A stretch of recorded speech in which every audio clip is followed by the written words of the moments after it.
तो दोस्तों ये 5 चीज़ों की वजह से हमारी बाइक की चेन पूरी तरह से नॉइस करती है। तो आइए जान लेते हैं इन 5 पॉइंट्स को। तो दोस्तों पहला पॉइंट होने वाला है हमारा सबसे पहले चेन लुब्रिकेंट। कई दोस्त क्या करते हैं कि चेन बिना चेन लूप किए ही गाड़ी चला देते हैं। इससे गाड़ी में बहुत ज़्यादा नॉइस आने लगती है।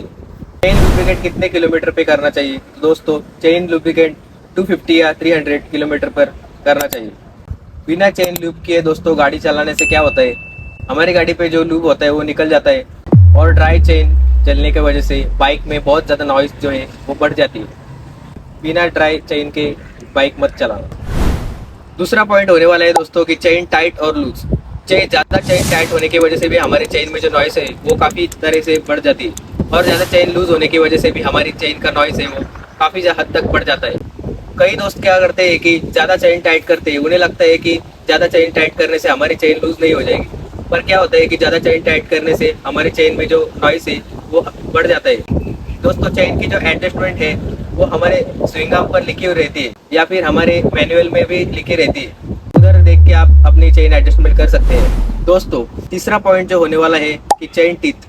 चेन टीथ का क्या मतलब है, हमारे चेन सॉकेट में जो टीथ होते हैं उसका साइज कम हो जाना। तो उसका साइज कम हो जाने की वजह से क्या होता है दोस्तों कि हमारे बाइक में जो चेन है वो प्रॉपर हमारे चेन टीथ में नहीं बैठती। आप देख सकते हैं स्क्रीन पे। चेन सॉकेट बदलने के बाद देखेंगे तो आप चेन का नॉइज काफ़ी हद तक कम हो जाएगा। चौथा पॉइंट होने वाला है दोस्तों थ्रॉटल। तो थ्रॉटल एक बार घुमाने से क्या होता है दोस्तों कि चेन को बहुत जोर से झटका मिलता है,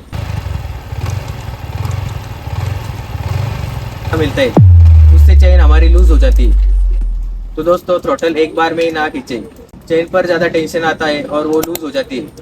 तो पांचवा और सबसे लास्ट पॉइंट होने वाला है दोस्तों चेन की एडजस्टमेंट। चेन की एडजस्टमेंट बराबर ना होने से क्या होता है कि चेन और टायर ये दोनों का अटैचमेंट बराबर नहीं होता, चेन आवाज़ करने लगती है। तो मैं इस पॉइंट में बताने जा रहा हूँ कि चेन की एडजस्टमेंट कैसे करें। चेन की प्रॉपर एडजस्टमेंट करने के लिए हमारे स्विंगम पे प्रॉपर एडजस्टमेंट नंबर दिए होते हैं, उससे हम अपनी चेन एडजस्ट कर सकते हैं। हमारे एक साइड में एडजस्टमेंट नंबर 2 है तो दूसरे साइड में भी 2 होना चाहिए।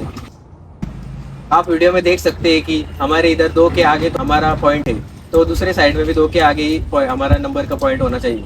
तो दोस्तों इससे हमें चेन एडजस्ट करने में मदद मिलती है और हमारे पहिया और चेन उनको बराबर अटैचमेंट मिल जाती है। तो दोस्तों ये 5 पॉइंट्स आपको यूजफुल लगे हो तो हमारे एक वीडियो को लाइक और चैनल को सब्सक्राइब करना ना भूलिएगा।